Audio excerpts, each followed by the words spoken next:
Bureau chief Islamabad Adeel Waraich भी हमें join कर चुके हैं, उन्हें भी शामिल गुफ्तगू करते हैं। अदील वड़ाइच, हमें मालूम तो था कि बड़ी उनकी रिजर्वेशन थी, ये जो अमेंडमेंट है इससे मुतालिक, जो आईनी अदालत है उससे मुतालिक, तो जो उन्होंने इस्तीफा लिखा उसकी कोई तफसीलात सामने आ सकें? क्या लिखा उन्होंने? कि उनकी जो रिजर्वेशन थी और जिसमें उन्होंने फुल कोर्ट मीटिंग बुला के अपने चीफ जस्टिस से वो तवक्को कर रहे थे कि फुल कोर्ट मीटिंग बुलाएं, इस मामले को टेक अप करें, वो मामला नहीं हुआ। और इसके बाद आज जब ये नाफिजुल अमल होगी 27वीं आईनी तरमीम जो है, उसके बाद supreme court of Pakistan Amlan एक बहुत महदूद इख्तियारात का इदारा बन के रह गया। और सुप्रीम कोर्ट जो है वो उसके बाद उसकी जो सारी पावर्स हैं वो चली गई हैं। जो आईनी अदालत है, वफाकी आईनी अदालत जो है अब वो पावरफुल हो गई, जिसके जो सरबराह हैं जस्टिस अमीनुद्दीन बनने जा रहे हैं।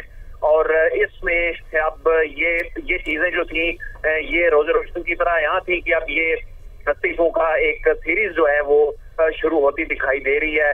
और अदील, आप सीरीज की बात कर रहे हैं तो हम नाज़रीन को भी ये बता दें कि जस्टिस अतर मिनुल्लाह साहब भी इस्तीफा दे चुके हैं, तो क्या मजीद भी इस तरह की कोई डेवलपमेंट हो सकती है और कितना बड़ा ये शॉक होगा सिस्टम के लिए? देखिए, ये चीजें बड़ी ऑब्वियस नजर आना शुरू हो गई थी। जिस तरह कुछ जज साहिबान 27वीं आईनी तरमीम पे रिजेंटमेंट शो कर रहे थे और जस्टिस अतर मिनुल्लाह जो है उन्होंने इस्तीफा दिया, और ये वो दोनों जज साहिबान हैं, बल्कि 3 जज साहिबान जो हैं उनकी जानिब से 27वीं आईनी तरमीम पर फुल कोर्ट बुलाने का मुतालबा किया गया था। और इसमें इनकी जानिब से जस्टिस याह्या अफरीदी को खत लिखा गया था। इनकी रिजर्वेशन थी कि अदालतों के हवाले से जो कानून साजी हो रही है इस पे अदलिया कोर्ट ये मामला टेकअप करना चाहिए और इस पे रद्द अमल देना चाहिए, रिएक्ट करना चाहिए।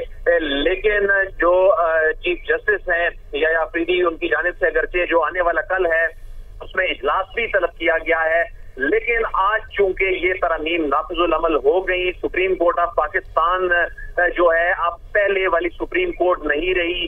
अब उसके इख्तियारात जो हैं वो मुंतकिल हो चुके हैं वफाकी आईनी अदालत को, जिस नए डायनामिक शारा दस्तूर पे बन चुके हैं। शारा दस्तूर पे दस्तूर की एक नई अदालत जो है वो कायम हो चुकी है, जिसके सरबराह और जजेस जो हैं अब से कुछ देर बाद नोटिफाई होने जा रहे हैं।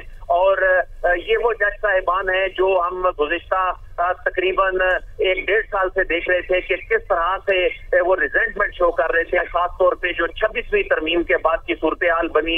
ये जब जुडिशल कमीशन के मामलात होते थे, ये मामलात आईनी बेंचेस के हवाले से होते थे, तो ये खतो किताबत का सिलसिला उस वक्त से शुरू हो चुका था। लेकिन पार्लिमान ने अपने इख्तियारात